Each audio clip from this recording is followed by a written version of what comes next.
Hello my dear story lovers, welcome back to my channel.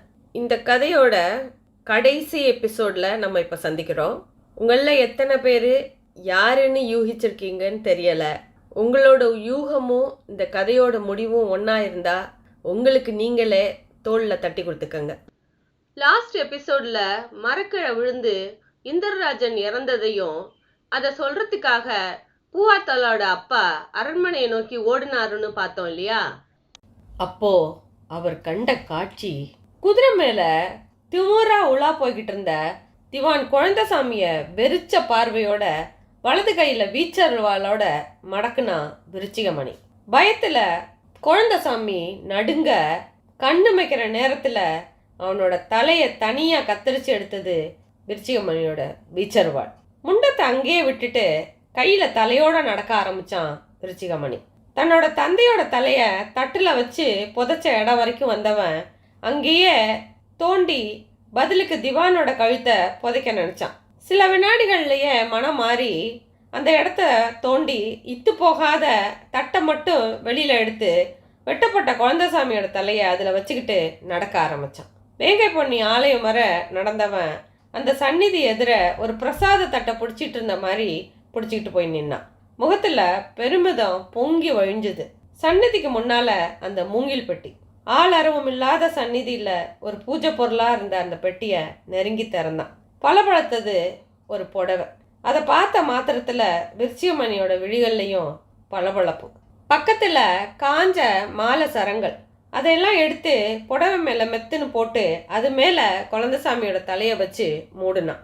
கையில இருந்த தட்டை தரையில வீசி எரிஞ்சவன் காட்டு பக்கம் தன்னோட நடைய கட்டுனான். இதையெல்லாம் ஒளிஞ்சிருந்து பார்த்த பூவாத்தாளோட அப்பா இதை பத்திலாம் யாருக்கிட்டையும் எதுவும் சொல்லாம இந்திரராஜன் இறந்த செய்தியை மட்டும் அரண்மனைக்கு கொண்டுட்டு போனார். மரக்கிழ மூடின இந்திரராஜனோட சடலத்தை சுத்தி சமஸ்தானமே திரண்டு இருந்தது. தள்ளாத வயதுலையும் அங்க வந்திருந்தா ரத்னாவதி. இந்திரராஜனோட மரணம் இயற்கையானது அப்படின்னு மற்றவங்களை நம்ப வைக்கிறதுக்காக பூவாத்தாளோட அப்பாவுக்கு நிறைய விஷயங்களை செய்ய வேண்டியிருந்தது. அந்த சமயத்துல குழந்தைசாமி கொல்லப்பட்டது தெரிய வந்தா ரெண்டையும் சேர்த்து பார்ப்பாங்க, அதனால சந்தேகம் வரும் அப்படிங்கிறதுக்காக குழந்தைசாமியோட தலையில்லாத முண்டத்தை நல்லா மறைச்சு வைக்க ஏற்பாடு பண்ணார். ரத்த கரையோட கோயில் வாசல்ல கிடந்த அந்த தட்டை யார் கண்ணிலையும் படாத வண்ணம் குதிரலாயத்துல மறைச்சு வச்சார். ஓலைப்பட்டியை யாராவது திறந்தா குட்டு வெளிப்பட்டுடுமோன்னு சாபோன்னு சாமியாட வச்ச பொண்ணு மூலமே அந்த ஓலைப்பட்டியை யாரும் திறக்கக்கூடாதுன்னு கட்டளையிட வச்சாரு. அதுபடியே 100 கூட்டத்து பெண் ஒருத்தி சாமி வந்து ஆடின ஆட்டமும் பேசின பேச்சும் நடந்தது. அவ பேச பேச மிரண்டு போனா ரத்னாவதி. தாயே, தப்புதான் தாயே, நடந்ததா இருக்கட்டும், இனி நடக்கிறதாவது நல்லதா இருக்கட்டும், நான் மன்னிப்பு கேட்டுக்கிறேன், என் சந்ததிகளை வாழ வையின்னு ரத்னாவதி தன்னோட மருமகளோட மண்டிட்டு கேவுனா. சாமி ஆடின அந்த பொண்ணு மயங்கி விழ ரத்னாவதி சிலிர்த்து நிமிர்ந்தா. அந்த சமயம் பார்த்து வீரநாட்டார் அங்க வந்து சேர்ந்தார். சாமி வந்த விஷயம் அவருக்கு தெரிவிக்கப்பட்டது. அவர் மனசுக்குள்ள பூச்சி நெளிஞ்சது. சாமி வந்த பொண்ணுக்கு மவுசு கூடிடுமோ, தன்னோட மதிப்பு தாழ்ந்து போயிடுமோன்னு மனசுக்குள்ள கேள்விகள். அது வரைக்கும் சின்ன சின்னதா சித்து வேலைகளை செஞ்சு ஒரு தலைவன் மாதிரி உள்ள தன்னோட நிலைமை இனி தாழ்ந்து போகுமோங்கிற பயத்தோட சிலிர்த்தவர் உடனே சுதாரிச்சாரு. எல்லாத்தையும் நானும் பார்த்தேன். ஆத்தா நேத்தே என் கனவுல வந்து சகலத்தையும் சொல்லிட்டா. அந்த மூங்கில் பெட்டியை இனி பவித்திரமா வணங்குவாங்க, எல்லாம் நல்லபடியா நடக்கும் அப்படின்னு தம்பங்குக்கு பேச கூட்டத்துல இருந்த பூவாத்தாளோட அப்பாவுக்கு மெல்ல குளிர் மூச்சு வெளிவர தொடங்குச்சு. அப்பாடா, இந்த வீரநாட்டம் காரியத்தை கெடுத்து போடுவான்னு நினைச்சேன்.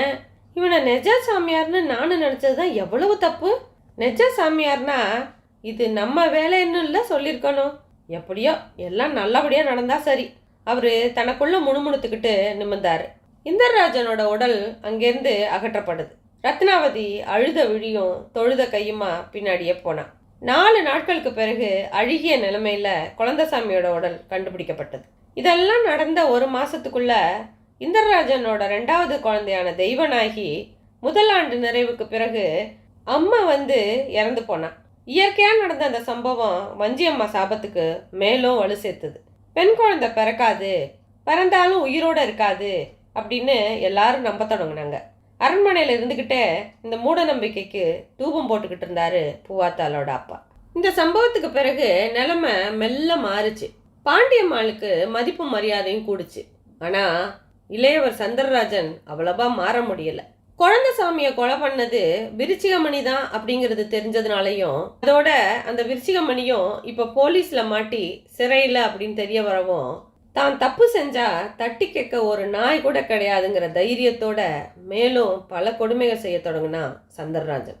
தான் முடுக்கி விட்ட மூட நம்பிக்கைக்கு மேல மேல சக்தியும் பலமும் கூட்டுறதுக்காக சந்திரராஜனோட 30வது பிறந்த நாள் வரைக்கும் அவரை கொல்லாம காத்திருந்தாரு பூவாத்தாளோட அப்பா. அன்னைக்கு காலையில நல்லா குடிச்சிருந்தான் சந்திரராஜன். பிறந்த நாள் பரிசா அவனுக்கு ஒரு கண்ணியை ஏற்பாடு செஞ்சிருக்கிறதாவும், அவன் தனியா காட்டு வீட்டுக்கு வந்தா அவளோட சுகமா இருக்கலாம்னு திட்டமிட்டு அவனுக்கு தகவல் கொடுக்கப்பட்டது. காமவெறி தலைக்கேற தானே சாரட்டை ஓட்டிக்கிட்டு விரைஞ்சான் சந்திரராஜன். சாரட்டோட ஒரு பக்கம் அச்சாணி கழட்டப்பட்டு ஒரு குச்சி செருகப்பட்டிருந்துச்சு. வேகமா ஓடின வண்டியோட பாரம் தாங்காம மழுக்குன்னு அந்த குச்சி ஒடிஞ்சுது. அவ்வளவுதான். சக்கரம் தனியா கலண்டு ஓட குதிரைகள் தறிக்கட்டு திரும்ப வண்டி கொடை சாஞ்சது. சந்திரராஜன் கீழே உருண்டு விழுந்து மயங்க அவரோட தலைமையில ஒரு பெரிய கல்லு போடப்பட்டது. துடிச்சு அவன் செத்தப்பதான் பூவாத்தாளோட தந்தைக்கு பெரிய நிம்மதி பிறந்தது. ரத்னாவதி துடிச்சு போனான். பேர குழந்தைகளை கட்டிக்கிட்டு அழுதா. ஒரு கட்டத்துல அந்த மூங்கில் பெட்டிய திறந்து பார்க்குற நிலைமைக்கே வந்துட்டா. போய் திறந்தும் பார்த்துட்டா. அப்படி திறந்து பார்த்தப்போ அவளை பூவாத்தாளோட அப்பாவுக்கு கீழே அரண்மனையில வேலை செஞ்ச 2 பேரு முகமடி போட்டுக்கிட்டு வளைச்சிக்கிட்டாங்க.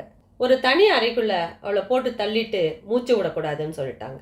அட பாவிகளா, நடக்கிறதெல்லாம் சதியா பதறினா அவளை உள்ள போட்டு அடைச்சிட்டு வெளியேறினாங்க அவங்க. தினம் ஒரு தடவை வந்து உண்டிக்குழி சாவியை கொடுன்னு நச்சரிக்க ஆரம்பிச்சாங்க. அது உங்களுக்கு கிடைக்காது, அது என்னோட வாரிசுகளுக்கு தான் போய் சேரணும், அவங்களுக்கு தான் போய் சேரும் அப்படின்னா ரத்னாவதி. எவ்வளவு வற்புறுத்தினாலும் கிழவி ரத்னாவதி கிட்டேருந்து உண்மை வெளிவராது அப்படின்னு முடிவான பிறகு இதுக்கு மேலேயும் அவளை உயிரோடு வச்சிருக்கிறது ஆபத்து அப்படிங்கிறதுனால ஒரு நாள் அவளோட கழுத்தை நெரிச்சு கொண்டுட்டு கயித்துல மாட்டி தொங்க விட்டுட்டு பெரிய ராணி துக்கம் தாங்காம தற்கொலை பண்ணிக்கிட்டாங்கன்னு பெருசா அலற அரண்மனையே கிடுகிடுத்து போகுது. சாகரத்துக்கு முந்தி ஏதாவது சொன்னாங்களா? தேவர் வந்து பதறிக்கிட்டு கேட்டார். சொல்ல என்ன இருக்கு தேவர்? என்ன இருக்கா? பெரிய ராணி கிட்ட தானே இருக்கு அந்த உண்டிக்குழி சாவி. இந்த சமஸ்தான உயிலும் அதுல தானே இருக்கு. அதை அவங்களே என்கிட்ட நிறைய தடவை சொல்லியிருக்காங்க.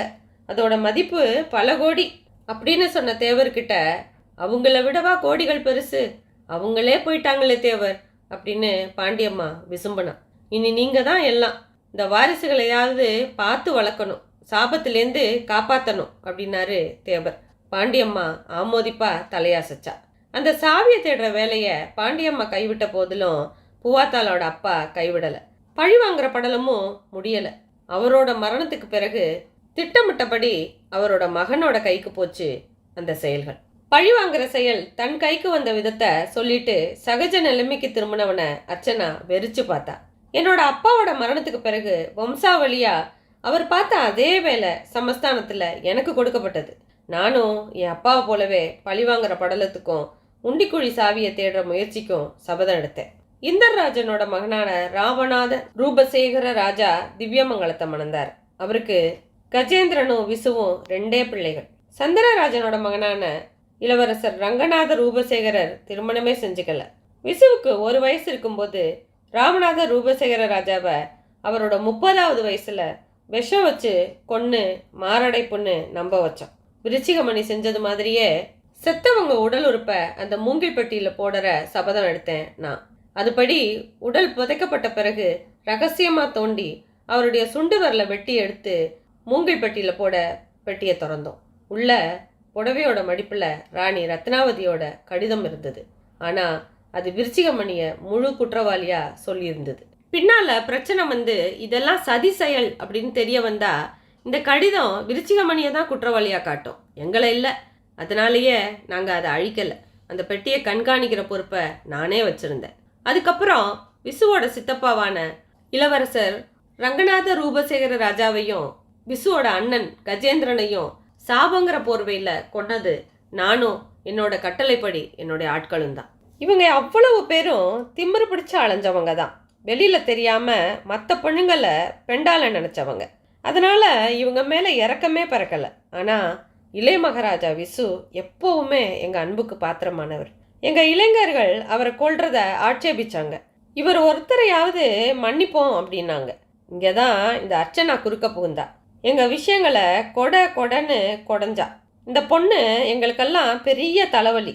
முதல்ல இவளையும் தீர்த்து கட்ட நினச்சோம். ஆனால் பத்திரிகையாளர் பார்வையும் சந்தேகங்களும் முதல் முறையாக எங்களை பாதிச்சு. அதனால் இந்த புதிய தலைமுறைக்கும் இது சாபந்தான் அப்படிங்கிறத ஊர்ஜிதப்படுத்த வேண்டிய அவசியம் எனக்கு ஏற்பட்டுச்சு. அர்ச்சனாவோட சந்தேகத்துக்கு மூல காரணம் நானும் பாம்பு பிடாரனும் பேசிக்கிட்டதை டெலிஃபோன் ரிசீவர் வழியாக கேட்டது தான். அப்போ விசுவோட அண்ணன் கஜேந்திரனை பாம்பு விட்டு கொலை செய்ய துண்ணது நீதானா?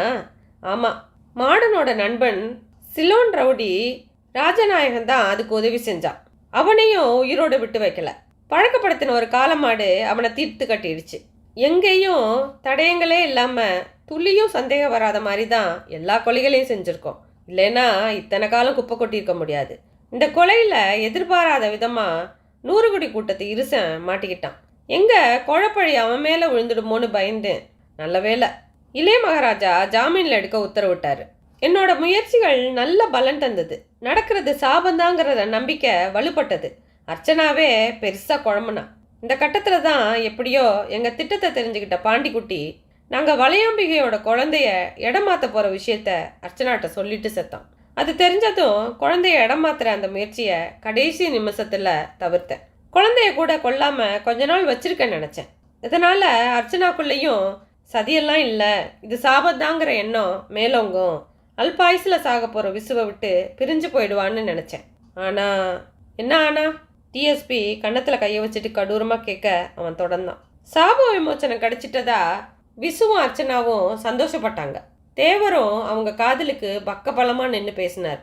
எனக்கு ஷாக். குழந்தைய கொல்றதுக்குள்ள இவங்க கல்யாணமே நடந்துட்டா எங்கள் திட்டம் பாலாயிடும். இந்த அர்ச்சனா மட்டும் இந்த சமஸ்தான மருமகளாக வரவே கூடாது. வந்தா நாங்கள் பழைய செல்வாக்கோட நிச்சயமாக நடமாட முடியாது. அதனால் சூட்டோட சூடாக குழந்தைய தீர்த்து கட்டிட்டோம். விசு சாபத்துக்கு பலியாகியே தீரணுங்கிற நிலைமைய உண்டாக்கிட்டோம். அர்ச்சனா வெளியேறியே திருவான்னு நினச்சோம், நடக்கலை. இதுக்கப்புறம் தான் பெரிய திருப்பமே ஏற்பட்டுச்சு. சப் இன்ஸ்பெக்டர் கோபத்தோட அது என்ன திருப்பம் அப்படின்னாரு. எங்கள் ஏற்பாட்டுப்படி 100 கோடி கூட்டத்து பெண்ணோட சாமி ஆட்டத்துக்கு ஒரு பதில் சாமி ஆட்டம் இளையராணி வளையாம்பிகை மூலமாகவே வரும்னு நாங்கள் எதிர்பார்க்கல. அது விசுக்கும் அர்ச்சனாக்கும் உள்ள காதலுக்கு பச்சை கொடி காட்டினதையும் என்னால் தாங்கிக்கவே முடியலை. அதுதான் அந்த புது திருப்பம். இவங்க எப்படியோ ஒன்றா சேர்ந்து வைரத்தால் அறுத்துட்டாங்க. என்னால் இதை தாங்கிக்க முடியாமல் போனப்போ தான் மூங்கில் பெட்டியையும் இவங்க திறந்து பார்த்துட்டாங்க.